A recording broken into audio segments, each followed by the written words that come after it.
Southeast Radio's Business Matters with Karl Fitzpatrick. My final guest, Daithi O'Connor from Revive Active, stumbled across the food supplement sector by accident. Now, almost 8 years later, the brand is pending FDA approval in the US and has carved out a significant market share here at home. Daithi, I've invited you into the studio to discuss the success that you've achieved with Revive Active and your experience of the EIIS scheme. But first, I'd like to take you back to 2010 when a customer of yours piqued your interest in health supplements. Yes, 2010, a customer came in to me one day and he put a supplement in front of me. It was an American supplement and he said, "Take that, it'll change your life." And now, they were very prophetic words. Didn't actually change my life, but seriously got my interest. I could feel the benefits and I started looking and researching the ingredients.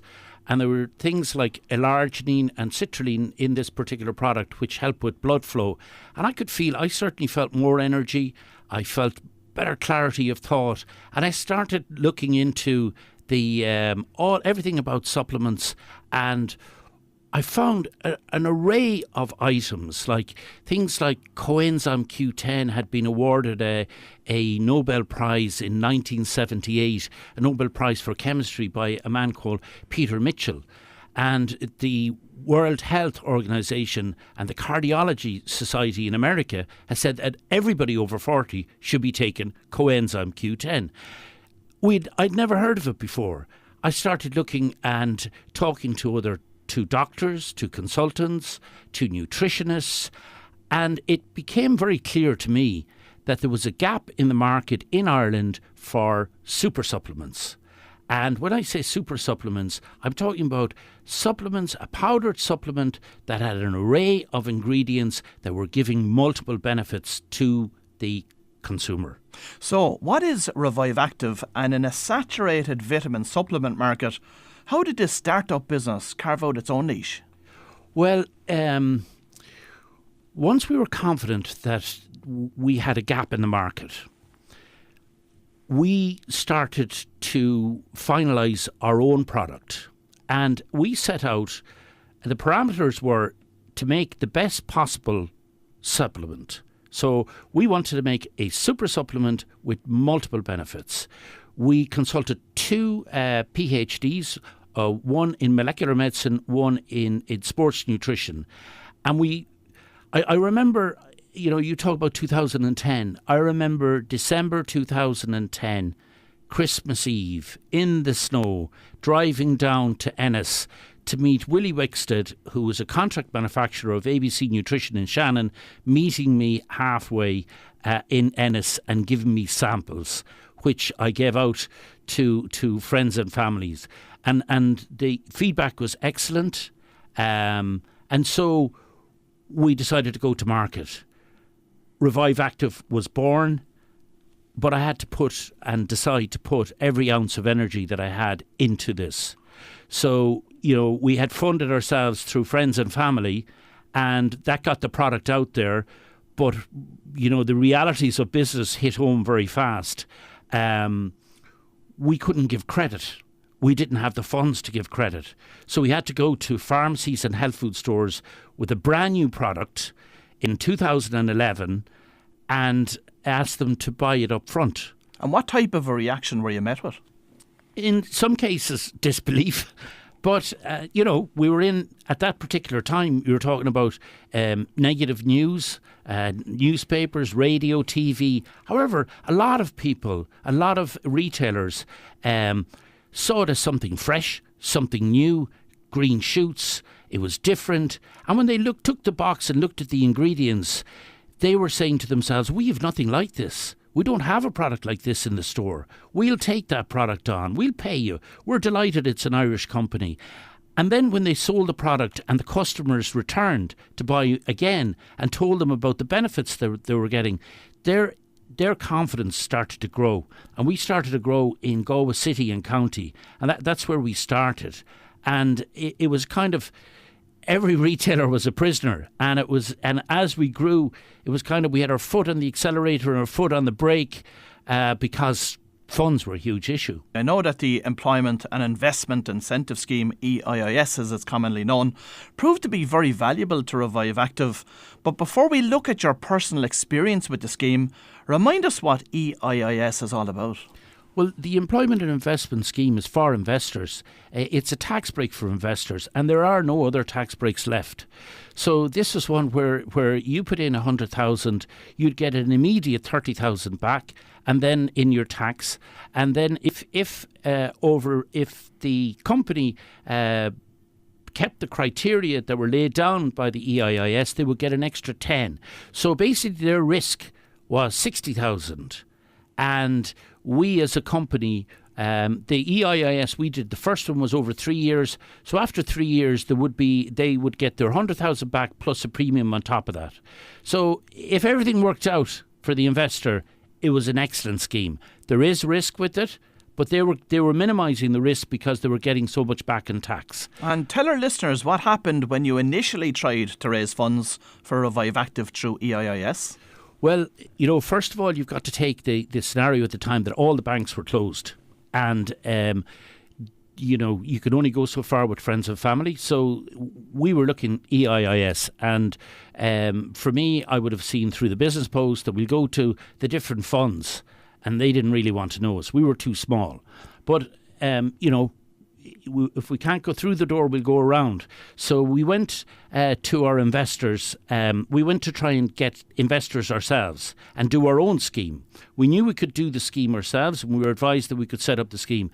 So first of all, we had a customer who was a user of our products. He was taking Revive Active, and he was the first one we approached, and he decided to invest. It was 100,000 initially, and another investor had actually a pharmacy and was selling our products. So both of these people had experience with their business. Both of them were business people themselves. They knew the parameters that they were going in on, and they both put up 100,000 each. And once we got that, because we were clients of Enterprise Ireland, and we had been fast-tracked to high potential startup, HBSU, they matched our funding. So all of a sudden, from having no money, we had 400,000 in the war chest. And of course, those two investors were well-known Pat McDonough from Supermax and Galway-based investor John Kilcommons. But tell me, apart from the money, what else did they bring to the table? Well, John Kilcommons, first of all, lives in Ballinasloe, and he has a pharmacy there, Jarina's, and he was selling our product, so he had great confidence in us. But they were investors, like we went into a fund. Pat McDonough, on the other hand, Pat actually had invested in the company and taken a small equity share, and he had taken 10%. And so he was committed both as an equity shareholder, and he committed then as an EIIS investor. So Pat is there, his door is open, he's very, very experienced, and he has gone into a number of different businesses out of his core business, Supermax. You were in the enviable position of having raised funds through EIIS.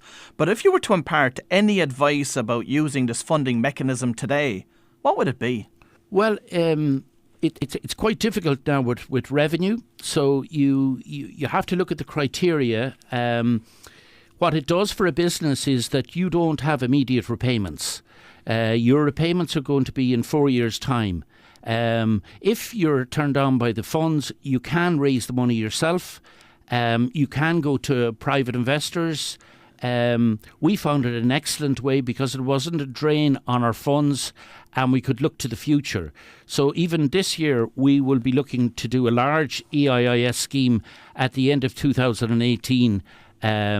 Because it'll give us 4 years out before we have the payment, but the payment will be a bullet payment when it comes. And back to Revive Active, the business itself. Initially, your product may have been aimed at an older audience, and early iterations of the branding reflected this. However, it soon became popular with students and sports athletes. What impact did this have on the overall brand? It was very interesting. I mean, anybody over 35 should be taking coenzyme Q10. So that's giving you a broad scope from 35 plus. A lot of athletes take coenzyme Q10.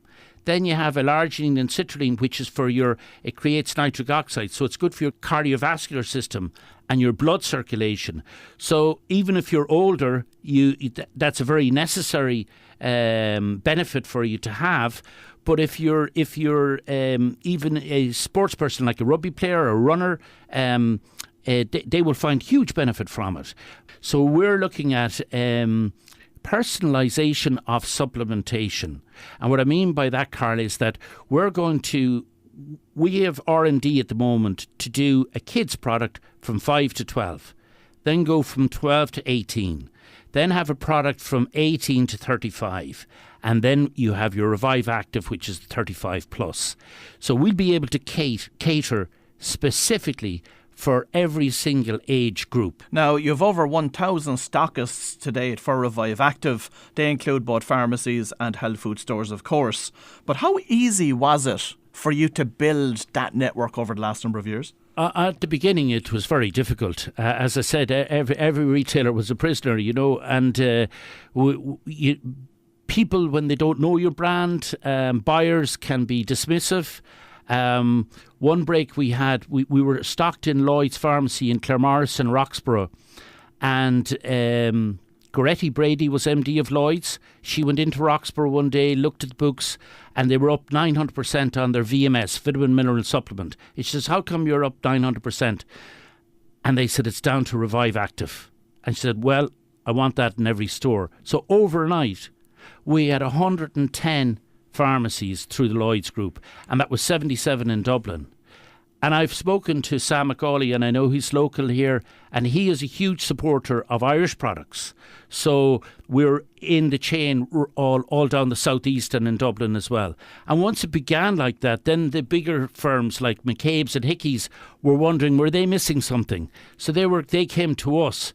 Well, there's a wall that you have to jump, and then it's easier for you because you already have the reputation. You're already stocked in so many stores that the door's easier to open. But I think lots of smaller businesses find it hard to get this brand built so that the consumer market buys into it. So in your particular example, clients were coming in to buy this product. But where were they hearing about the product? How did you get that level of awareness out into the market about it? Well, I suppose if we go back to the formulation, because that's where it starts, we put everything into the product so that the customer could get the greatest number of benefits. So that was our route to market. We didn't have huge amount of money to spend on marketing. We weren't on the TV. Our customers were our greatest advocates.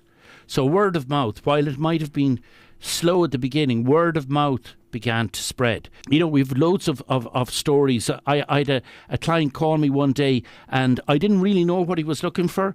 And then he eventually told me, he said, well, I've recommended your joint complex to my neighbour who's suffering from his joints. And then he said to me, well, I actually said to him that if it doesn't work, I'd give him his money back. So that sort of advocacy. People trust the brand, Karl. And on the topic of advocacy, did you put much resource into actually creating awareness with the medical professionals in the market? Not hugely. I think the awareness for the medical profession was the people that were coming into them. And they were doing their 6 monthly or yearly checkup. And the doctors were saying to them, well, what have you been doing? What did you change? And they said, well, I haven't changed my diet, and I haven't changed, my lifestyle, and I haven't really changed exercise. And I said, you must have done something. And he said, well, I'm taking Revive Active, because these doctors were looking at improvements in all their vital signs, and their interest was taken, and then they came on board, and they're endorsers of ours now. And Daithi, final question for you this morning. The future, what does it hold for Revive Active? It's huge, Karl. It's absolutely huge. We at the moment, we've sold online into 42 different countries. I was in Shanghai 4 months ago because we were approached by a Chinese consortium. We're looking to push out digitally into mainland Europe,